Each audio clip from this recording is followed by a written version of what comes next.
नमस्कार दोस्तों, परम एजुकेशन के यूट्यूब चैनल पे आप सभी दोस्तों का स्वागत करते हैं। आज की जो क्लास होने वाली है सीडीपी के बहुत ही महत्वपूर्ण और टॉप प्रश्न रखे गए हैं जो कि थोड़ी हार्ड हैं आप लोगों के, क्योंकि आज की क्लास में 2024 के जनवरी और दिसंबर के पेपर इसमें शामिल किए गए हैं। तो चलिए शुरू करते हैं आज के पहले प्रश्न से। लेकिन आगे बढ़ने से पहले बता दें कि जितने भी लोगों ने अभी तक हमारे चैनल को सब्सक्राइब नहीं किया तो सब्सक्राइब करके शेयर कर दीजिए अपने अपने ग्रुपों में, ताकि अधिक से अधिक लोग हमारे चैनल से जुड़ सके। साथ में टेलीग्राम चैनल को ज्वाइन कर लीजिएगा, वहां से आप लोगों को पीडीएफ किसी भी प्रकार के चाहिए तो वहां से मिल सकते हैं। आज की क्लास जो है उनके लिए बहुत ही बेहतरीन हो सकता है, जिनका एग्जाम देने के बाद भी बार बार नहीं निकल पा रहा है, और खास करके उनके लिए जिनका एग्जाम पहली बार है उनके लिए तो बहुत ही बेहतरीन हो सकता है। याद रखिएगा, बचे हुए समय में आप लोगों को जितना रिवीजन कर लेंगे उतना बेहतर होगा आप लोगों के लिए। तो शुरू कर दे आज के पहले प्रश्न से। पहला प्रश्न शुरू करने से पहले बता दें कि सभी प्रश्नों को हम लोग कीवर्ड और टैगवर्ड के आधार पर सॉल्व करेंगे, और जिनको भी प्रश्न सॉल्व करने का तरीका नहीं पता है तो आज की क्लास में हम देखेंगे किस प्रकार से सॉल्व करते हैं। तो पहला प्रश्न करा है कि बालकों के संज्ञानात्मक विकास के अनुसार मूर्त संक्रियात्मक अवस्था किस वर्ग की आयु में आता है। सबसे पहले जो मूर्त वस्तु होती है ये ठोस होती है। ठोस वस्तु होती है यानी जो भी वस्तु है उसे देखकर सोचना। तो किस वर्ष के बालक जो होते हैं वस्तुओं को देखकर सोचते हैं। तो याद रहेगा 0 से 2 वर्ष जो होता है वो नहीं होगा, 2 से 7 वर्ष ये भी आपका नहीं होगा। 7 से 11 वर्ष की अवस्था में बालक जो होता है वस्तुओं को देखकर सोचना प्रारंभ कर देते हैं, या फिर कह सकते हैं ठोस वस्तुओं पर निर्णय लेना शुरू कर देते हैं। तो राइट आंसर ऑप्शन नंबर यहाँ पे दूसरा होगा। चलिए इसकी व्याख्या क्या है उसको भी देख लेते हैं, क्योंकि सभी प्रश्नों को व्याख्या के रूप में यहाँ पे रखा गया है। इसमें बताया गया है कि पियाजे के अनुसार 7 से 11 वर्ष की आयु में बच्चे जो होते हैं मूर्त संक्रियात्मक अवस्था में होते हैं। यहाँ ठोस वस्तुओं और घटनाओं के बारे में तार्किक रूप से सोचना विकसित कर देते हैं। मतलब कोई वस्तु हो, जैसे मान लीजिए कोई पेड़ है या फिर कोई गाड़ी है, उसे देखकर उस पर विचार करते हैं कि मैं भी चला सकता हूँ, या फिर कह सकते हैं कि ये पेड़ है, इस पे फल, इसकी टहनियां हैं, इस पे किस प्रकार से फल लगते हैं, और गाड़ी है तो गाड़ी किस प्रकार से रोड पे चलती है। यानी ठोस वस्तु यानी कोई भी मूर्त वस्तु है देखकर उस पर विचार करते हैं। तो ये ऑप्शन नंबर आपका दूसरा सही था। अगर हम आगे बढ़े यहाँ पे दूसरे प्रश्न पे, जो कि बहुत ही बेहतर है, वाइगोस्की से है। कह रहा है कि वाइगोस्की के अनुसार निकटतम विकास का क्षेत्र यानी जेडबीडी का क्या अर्थ होता है। तो पहला कह रहा है कि वह क्षेत्र जहां बच्चा बिना सहायता के कार्य कर सकता है। दूसरा कह रहा है कि वह क्षेत्र जहां बच्चा सहायता से कार्य करता है। जेडबीडी का मतलब होता है कि जोन ऑफ प्रोक्सिमल डेवलपमेंट होता है। याद रखिएगा, अगर बालक कोई कार्य कर रहा है यहाँ से लेके यहाँ तक पहुंच जाए, एक अवस्था ऐसी आती है जहां वो कार्य नहीं करेगा, असमर्थ हो जाएगा और उस कार्य को करने में रुक जाएगा, तो किसी बड़े के द्वारा उस कार्य उसे बताना, सहारा देना, तो सहारे के माध्यम से बालक आगे बढ़ जाता है, यानी अपने कार्यों को पूरा कर लेता है।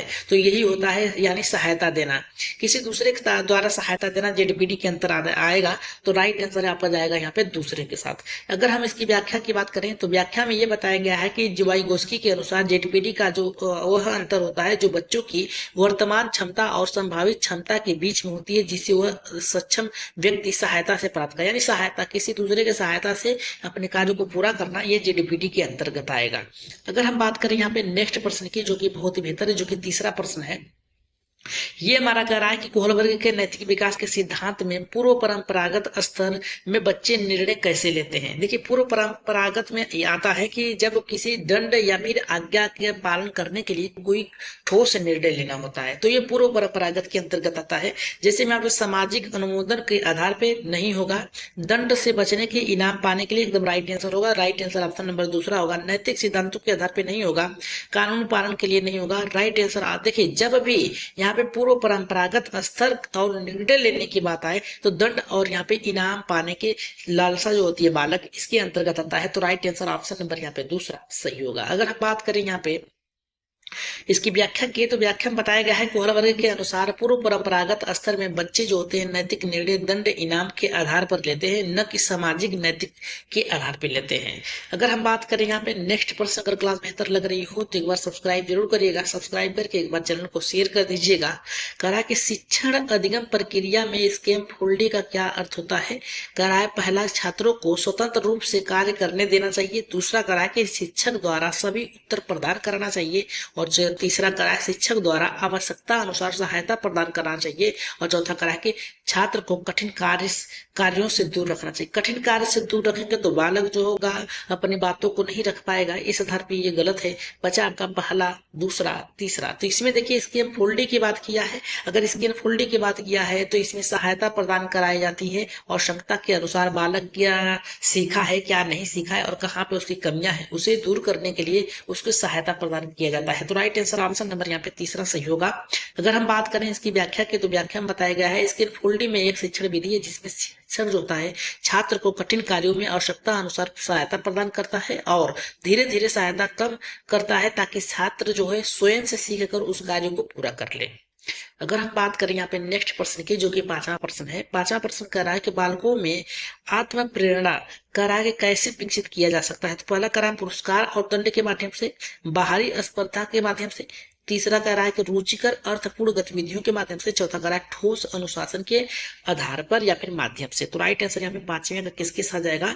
जब भी बालक को आत्म प्रेरणा और यहाँ पे विकसित करनी हो तो इसको गतिविधियों में लगाना चाहिए, ऐसे गतिविधियों में लगाना चाहिए जिसमें बालक रुचि ले, जैसे खेल खेल में। तो राइट आंसर ऑप्शन नंबर यहाँ पे तीसरा सही होगा। अगर हम बात करें इसकी व्याख्या की, देखिए सभी प्रश्नों को हम लोग बहुत ही फास्ट तरीके से यहाँ पे सॉल्व करेंगे क्योंकि अगली क्लास आप लोगों की मैराथन चलने वाली है, थोड़ी लंबी होने वाली है, इसलिए इस क्लास को थोड़ी छोटी करके आप लोगों को, मतलब छोटी के मतलब है 15 प्रश्न यहाँ पे रखे गए हैं। 15 में से आप लोगों को 13 प्रश्न सॉल्व करने हैं और 13 प्रश्न अगर सॉल्व कर ले रहे हैं तो समझिए आप लोगों की तैयारी जो है बहुत ही बेहतर तरीके से हो रही है।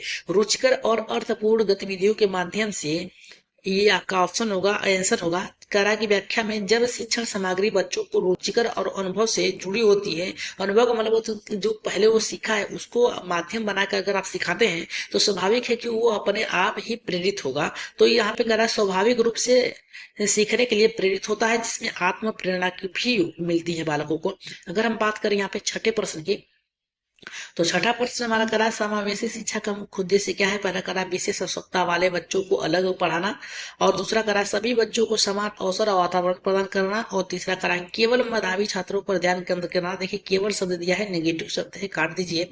चौथा करा है कमजोर छात्रों को पीछे छोड़ना। देखिए कमजोर छात्रों को पीछे नहीं छोड़ना, नेगेटिव वर्ड काट दीजिएगा क्योंकि सभी बच्चों को एक साथ लेके चलना है, समान वातावरण प्रदान करना है।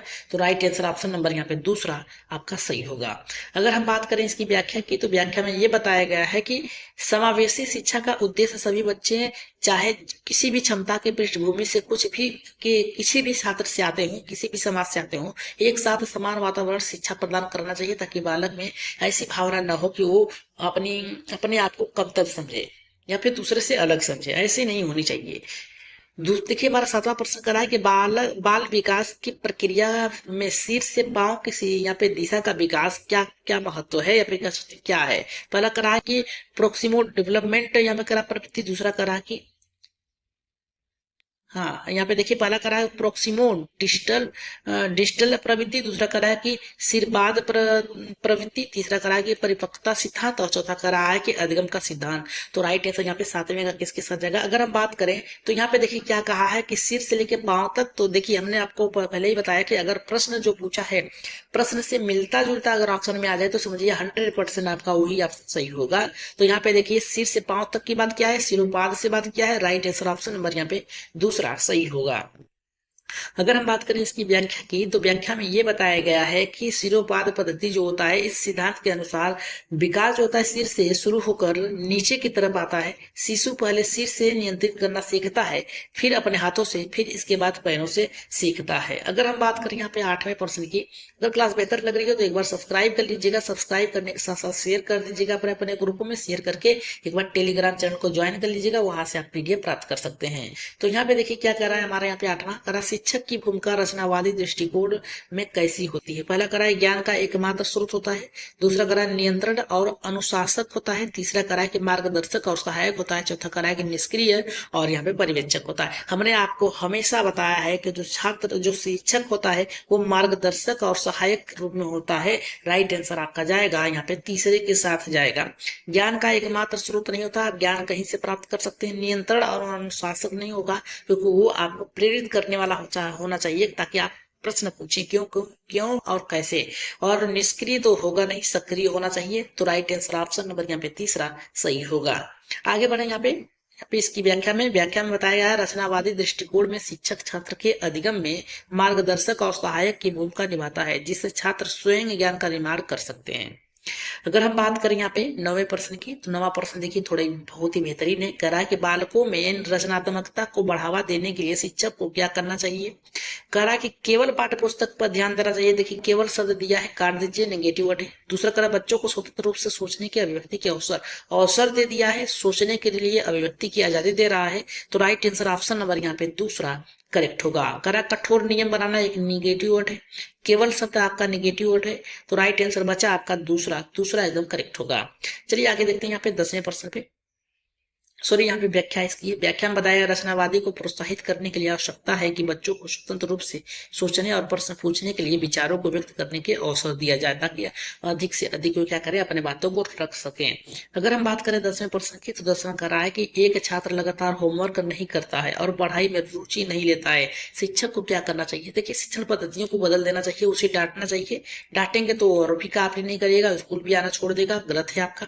दूसरा करा उसे कक्षा से बाहर निकाल देंगे, कक्षा से बाहर नहीं निकालेंगे, उसकी शिक्षण पद्धतियों को बदलेंगे और उसके कारण पता करेंगे, कारण जानने के लिए प्रयास करेंगे। एकदम सही है, राइट आंसर ऑप्शन नंबर यहाँ पे तीसरा एकदम सही होगा, तीसरा ऑप्शन एकदम सही होगा, करेक्ट होगा। चौथा करा अभिभावकों को शिकायत करेंगे, अभिभावकों को शिकायत नहीं करना है। राइट आंसर ऑप्शन नंबर यहाँ पे तीसरा। उसकी उसकी चेष्टा क्या है, उसकी जिज्ञासा क्या है, उसको जानने के प्रयास करेंगे। यहाँ पे कह रहा है संवेदनशील शिक्षक छात्र की कठिनाइयों को समझने का प्रयास करेगा और उसके व्यवहार के पीछे का कारण जानने का प्रयास करेगा और उचित समाधान निकालने का प्रयास यहाँ पे निकाला जा सकता है। अगर नेक्स्ट हम बात करें यहाँ पे 11वें प्रश्न की, तो कह रहा है एक बच्चा जब, क्यों, कैसे, कब जैसे प्रश्न बार बार पूछता है तो मानसिक प्रक्रिया का संकेत करता है किस प्रकार की। कर रचनावादी, नहीं, जिज्ञासा। यहाँ पे देखिए जिज्ञासा की भी बात किया है, इसको हम पॉजिटिव पे रखेंगे। स्मरण शक्ति यानी याद करने की बात कर रहा है। अनुकरण मतलब दोहराने की बात कर रहा है, जो कि गलत है। राइट आंसर का दूसरा सही होगा, क्योंकि बार बार पूछ रहा है तो जिज्ञासा है उसके अंतर्गत।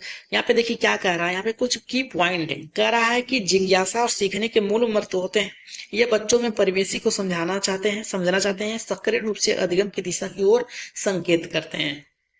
अगर हम बात करें यहाँ पे स्किन फोल्डिंग की बात करें, देखिए वही है पुरानी जानकारियों को एकत्रित करना। स्किन फोल्डिंग जो होती है किस शब्द सिद्धांत से जुड़ा है, तो कह रहा है पियाजे के संज्ञानात्मक विकास से, कोहलबर्ग के नैतिक विकास से, वाइगोस्की के सामाजिक सांस्कृतिक से, ब्रूनर के यहाँ पे डिस्कवरी लर्निंग से। तो राइट आंसर यहाँ पे 12वें का किसके साथ जाएगा। तो ये देखिए जो स्किन फोल्डिंग है ये वाइगोस्की से संबंधित है, इतना याद रखिएगा, सभी लोगों को पता है, इसमें कोई ज्यादा प्रश्न में कोई ठोस वैल्यू नहीं है। तो ये देखिए वाइगोस्की के सामाजिक संस्कृति से बना हुआ है, वाइगोस्की से, क्योंकि बालक क्या सीखा है पूर्व में उसकी जानकारी एकत्रित करना, उसके आधार पे उसे उपचारात्मक कार्य देना। तो राइट आंसर यहाँ पे ऑप्शन नंबर यहाँ पे तीसरा सही होगा। अगर हम व्याख्या की बात करें तो व्याख्या में बताया इसको, स्कैन फोल्डिंग का मतलब क्या होता है, धीरे धीरे सहायता प्रदान हटाना।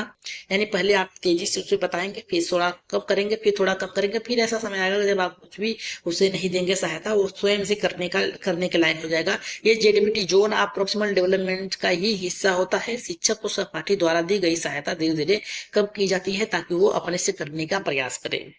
यहाँ पे अगर 13वें प्रश्न की बात करें तो यहाँ पे निम्नलिखित में से कौन सा कथन समावेशी शिक्षा के अनुकूल नहीं है। नहीं की बात किया है, नेगेटिव पॉजिटिव को आप लोग देख लीजिएगा।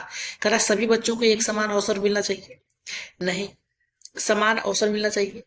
यहाँ पे कह रहा है कि नहीं की बात किया है तो मिलना चाहिए, इस आधार पे ये गलत है। कह रहा है केवल सामान्य बच्चों को मुख्य धारा से लाना चाहिए, यही ऑप्शन सही होगा। केवल शब्द दिया है, काट दीजिएगा और यही ऑप्शन सही होगा। विकलांगता वाले बच्चों के लिए समान कक्षा में स्थान देना चाहिए, सभी के साथ स्थान देना चाहिए, सही, लेकिन ये ऑप्शन गलत होगा। शिक्षक को बच्चों की गतिविधियों और आवश्यकताओं को समझना चाहिए, ये भी सही है, इस आधार पे ये भी गलत है। राइट आंसर ऑप्शन नंबर यहाँ पे दूसरा सही होगा। अगर हम बात करें इसकी व्याख्या की, तो व्याख्या में देखिए बताया गया है समावेशी शिक्षा का उद्देश्य सभी बच्चों को समान शिक्षा देना होता है, भेदभाव वर्गीकरण का उल्लंघन नहीं करना है। याद रखिए उल्लंघन करता है। यदि कोई छात्र निरंतर गलतियां कर रहा है तो शिक्षक को क्या करना चाहिए। 14वां प्रश्न है, दंडित करना चाहिए, नेगेटिव वर्ड है, काट दीजिएगा। उपेक्षा करनी चाहिए, नहीं, अपेक्षा करनी चाहिए, याद रखिएगा, इसे भी काट दीजिएगा आप लोग। पुनः समझाना और प्रेरित करना चाहिए, एकदम राइट आंसर होगा। राइट आंसर तीसरा होगा। करा कक्षा से निकाल देना चाहिए, नेगेटिव वोटे काट दीजिएगा। आपका यहाँ पे राइट आंसर जाएगा तीसरे के साथ जाएगा। अगर व्याख्या की बात करें तो यहाँ पे कहा है कि पुनः परीक्षा करना चाहिए और करा शिक्षक को सकारात्मक दृष्टिकोण अपनाना चाहिए। गलतियां सीखने का अवसर देना चाहिए, गलतियों से सीखने का अवसर देना चाहिए। डर और डंड से छात्र जो होता है आत्मविश्वास उसका टूट जाता है। अगर हम बात करें नेक्स्ट प्रश्न की, यानी आज की क्लास का लास्ट प्रश्न है, जिसका आंसर आप लोगों को कमेंट बॉक्स में देना है। बाल्यावस्था में खेल यानी प्ले का सबसे महत्वपूर्ण लाभ क्या है? ऊर्जा का खपत, सामाजिक कौशल का विकास, मनोरंजन और यहाँ पे समय व्यतीत करने का माध्यम होना चाहिए। तो राइट आंसर यहाँ पे क्या होगा, कमेंट बॉक्स में बताइएगा। कमेंट बॉक्स में इसका आंसर बताइएगा सभी लोग, और टेलीग्राम चैनल को ज्वाइन कर लीजिएगा, वहां से आप लोग पीडीएफ प्राप्त कर सकते हैं। किसी भी प्रकार की आप लोगों को पीडीएफ चाहिए तो आप लोग वहां पे मैसेज कर सकते हैं। टेलीग्राम में अलग से चैनल भी बनाया गया है, तो वहां से आप लोग क्या कर सकते हैं, चैनल को सब्सक्राइब करके ज्वाइन कर सकते हैं, और चैनल को ज्यादा से ज्यादा शेयर करिएगा, ताकि आप लोगों के सपोर्ट से चैनल को और भी आगे बढ़ाया जा सके। तो आज के लिए इतना ही, लेके जाते जाते आप लोग सब्सक्राइब कर लीजिएगा, सब्सक्राइब करके यहाँ पे शेयर कर दीजिएगा अपने अपने ग्रुपों में, ताकि अधिक से अधिक लोग हमारे चैनल से जुड़ सके। तो आज के लिए इतना ही, धन्यवाद।